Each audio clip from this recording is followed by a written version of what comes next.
Bonjour et bienvenue, c'est Axine Deliloucha. J'espère que vous allez bien, les amis. Vous étiez nombreux à me demander des suggestions d'apérodinatoires simples et faciles à réaliser. Aujourd'hui, ça va être autour de la pizza. Tout le monde apprécie la pizza. Alors, des mini pizzas, sauce blanche et sauce rouge avec des garnitures différentes. On va réaliser également des mini quiches sans pâte. Avec des feuilles de briques également, je vais vous proposer une suggestion de mini quiche sans pâte, découvrant l'assortiment que je vous propose aujourd'hui et des suggestions d'organisation. Alors, la première étape, et qui est celle qui prend le plus de temps, c'est la préparation de la pâte à pizza. On va réaliser une pâte à pizza avec du levain dans un premier temps. Vous préparez le levain avec de l'eau, avec de la levure boulangère déshydratée ou la levure fraîche. Vous avez les équivalences entre les deux sur internet. Moi j'utilise 2 cuillères à soupe de levure déshydratée, c'est l'équivalent de 25 grammes, du sucre en poudre ou du sucre roux. Alors j'ai pris 3 petits morceaux et je rajoute également du lait déshydraté qui donne une souplesse à la pâte. Moi j'aime bien réaliser mes pâtes maintenant avec le lait déshydraté. Alors, on va commencer par mélanger tout ça. Alors, j'ai commencé par la cuillère et j'ai trouvé que ça faisait pas. Bah, du coup, j'ai été chercher un fouet et j'ai commencé à mélanger avec le fouet après pour mélanger tout ça. Après, vous rajoutez de la farine. Alors, on rajoute dans un premier temps 125 grammes et on laisse 250 grammes de côté, hein. On va réaliser notre levain. On rajoute petit à petit, on mélange, on va couvrir la bassine ou le saladier avec un film alimentaire de préférence. J'avais plus de film alimentaire. Du coup, j'ai utilisé un papier aluminium. Vous vous assurez dans un premier temps qu'il n'y ait plus de grumeaux dans votre pâte en la mélangeant comme ça. Et vous la laissez de côté le temps de prendre une douche si vous voulez la faire le soir même. Et si vous n'avez pas le temps, sachez que cette pâte peut être préparée la veille pour le lendemain et la conserver au frigo jusqu'au lendemain. Vous pouvez même la congeler, hein. Mais tout ça, on va l'aborder dans une vidéo spéciale, comment optimiser l'utilisation d'une pâte à pizza. Et entre-temps, nous allons préparer la garniture. Nous allons commencer par faire revenir les légumes. Alors, j'ai pris 3 variétés de poivrons de 3 couleurs différentes, du rouge, du vert et du jaune.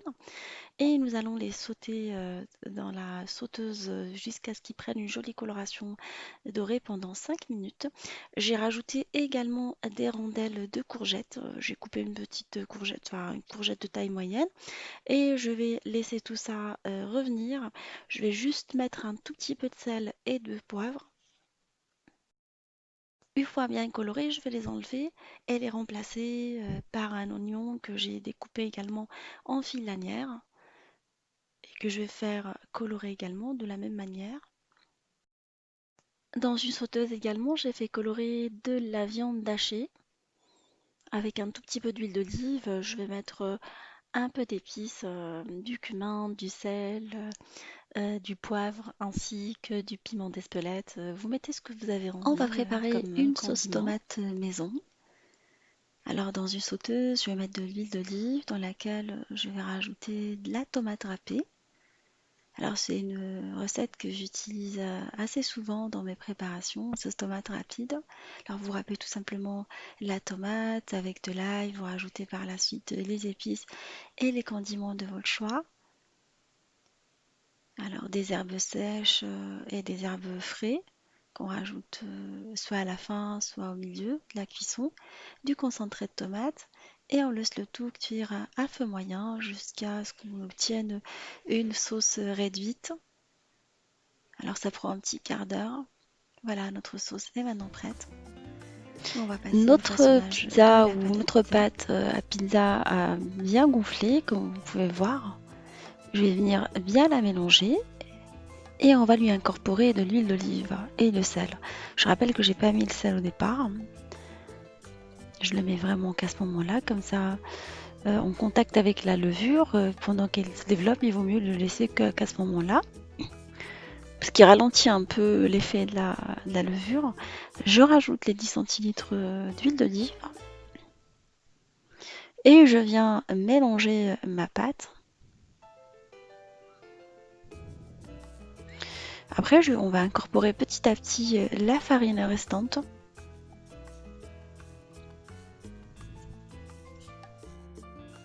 Une fois que votre pâte commence à se tenir, vous n'allez plus travailler avec la spatule, vous allez favoriser le travail avec les doigts. Vous allez par la suite commencer à la travailler, continuer à rajouter les 250 grammes de farine restante petit à petit. Voilà, moi j'avais commencé le travail avec les doigts en rajoutant petit à petit la farine. Et une fois que je commence à avoir vraiment une pâte qui se tient correctement, je vais venir la transvaser sur le plan de travail pour continuer à la travailler, mais rapidement. On va pas la travailler longtemps en fait.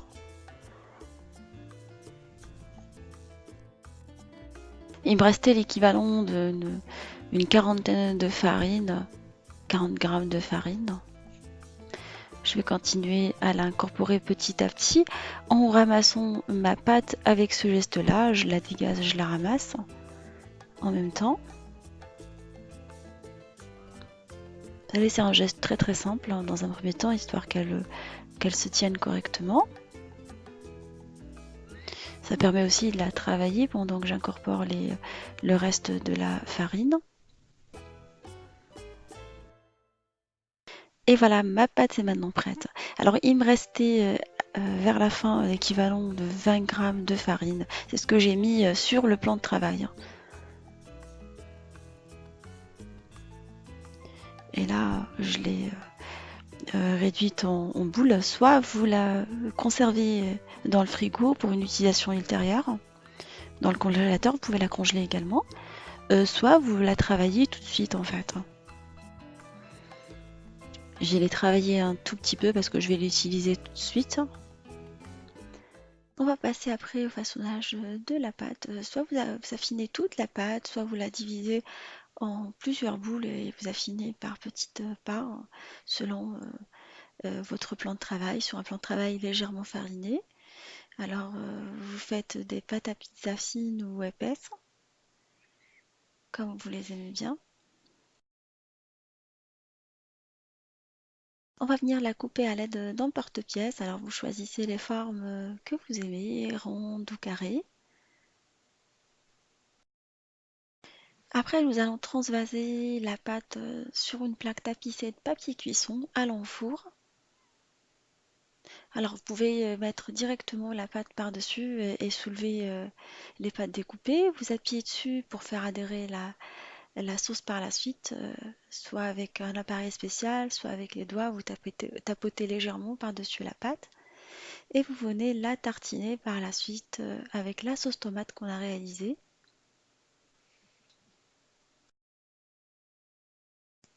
Alors, on peut faire une seule garniture, comme on peut en faire plusieurs. Aujourd'hui, ça va être une garniture à base de la viande hachée et du thon.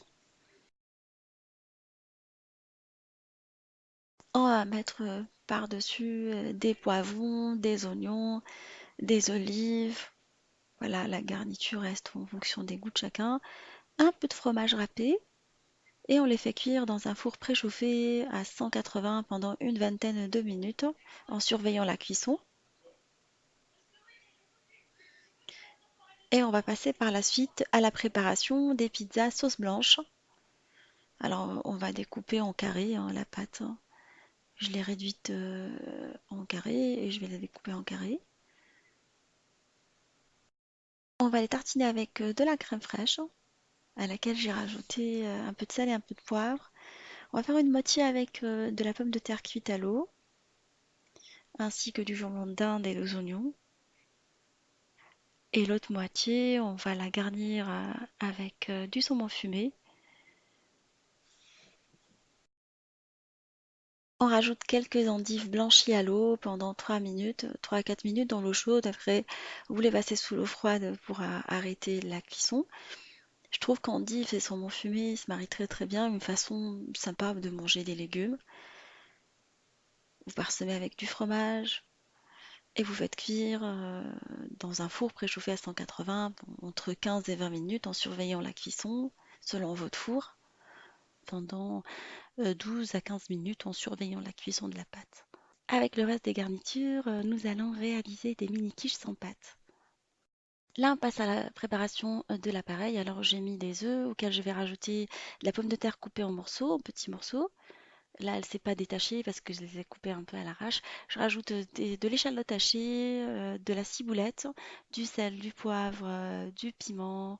On rajoute également de la crème fraîche à notre préparation, ainsi que du fromage râpé. Alors j'ai commencé par du cheddar et j'ai fini par de la mozzarella parce qu'il me restait pas beaucoup de cheddar. Et on mélange notre appareil. Dans un moule à tartelette ou un moule à quiche, je vais mettre des petites quantités de l'appareil à l'aide de l'ustensile pour glace. Moi, je trouve qu'on dose très bien et on maîtrise le geste. Je vais venir garnir un premier modèle avec de la charcuterie de dinde ou de poulet, ainsi que de la courgette qu'on a fait gratiner tout à l'heure, ou plutôt qu'on a fait revenir dans de l'huile d'olive. En fait, l'idée de le faire revenir avant, c'est pour qu'elle dégorge. Comme ça, on n'aura pas d'eau dans les préparations. L'autre modèle, on va mettre le reste du thon ainsi que les oignons et quelques olives noires et vertes. On va garnir également nos mini quiches avec la kefta ainsi que les poivrons, les restants et les oignons. Ça va être le troisième et dernier modèle. Et je vais les faire cuire dans un four préchauffé à 180 pendant une petite vingtaine de minutes. Je vous propose également de réaliser des mini quiches avec du blanc de poulet, du poulet rôti qui vous reste du frigo. Alors il me restait un tout petit peu de blanc de poulet rôti. Du coup, je vais l'utiliser dans cette recette.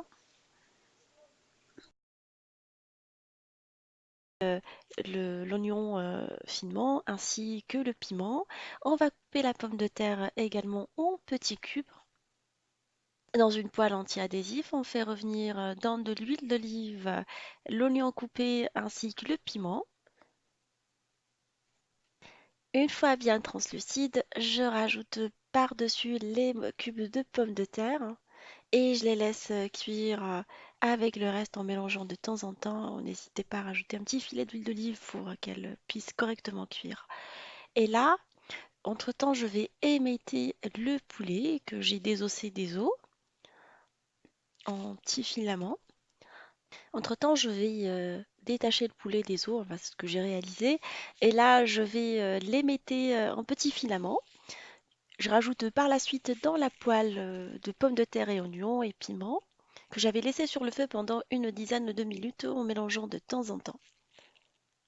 On laisse la poêle pendant 5 minutes sur le feu et on va épicer avec du paprika doux, du ras el hanout, curcuma, c'est des poivres. On va rajouter du persil haché ainsi que la coriandre fraîche. Vous pouvez éventuellement écraser le poulet au hachoir en fait pour en faire une viande hachée si vous préférez la texture. Dans un saladier, j'ai mis des œufs. Je rajoute par-dessus des morceaux de fromage du kiri ou de la vache kiri, comme vous voulez. Moi, c'était la vache kiri. Du lait, de la chapelure qui va absorber l'humidité dans le plat, qui va donner une texture meilleure à cette recette. Du fromage râpé, ainsi que la préparation en base de pommes de terre et de poulet.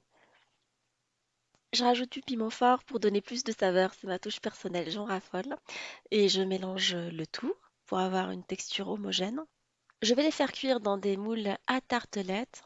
Sinon, vous pouvez les mettre dans un moule ovale à gratin légèrement beurré. Là, comme j'utilise des moules en silicone, moi, je ne vais pas les beurrer. Ça, c'est le côté pratique de tout ce qui est silicone. Je fais cuire le tout dans un four préchauffé à 180 pendant 20 minutes environ. Moi, ça m'a pris 18 minutes en surveillant On la réalise cuisson. également une dernière recette à base de feuilles de briques, shakshuka, ainsi que des merguez grillées. Vous pouvez les remplacer par de la viande hachée. J'enlève les extrémités des côtés en fait pour en faire vraiment des rectangles. Je vais prendre les mesures sur la base des moules de tartelettes que je vais utiliser par la suite. J'ai omis de vous dire que j'avais superposé 4 feuilles de briques avant de découper, comme ça facilite le travail, on va plus vite. Là j'ai pris les moules de tartelettes et je vais mettre par-dessus 4 feuilles de briques en les badigeonnant avec du beurre. Alors je rappelle que le beurre il est fondu, il est préférable de prendre du beurre clarifié, c'est encore meilleur. Je mets le reste de chaque chouka dans chaque tartelette. Je fais l'équivalent d'une grande cuillère, pas trop remplie non plus. Je mets également quelques merguez coupées en petits morceaux que j'ai fait griller au four. Alors je trouve que les merguez et les poivrons shakshuka se marient très très bien. C'est une petite touche orientale. On va préparer un appareil en mélangeant un œuf avec de la crème liquide et on va bien mélanger tout ça en omelette. On va venir verser l'appareil par-dessus chaque tartelette. En égalisant la surface, on va faire cuire nos petites tartelettes dans un four préchauffé à 170 pendant une vingtaine de minutes.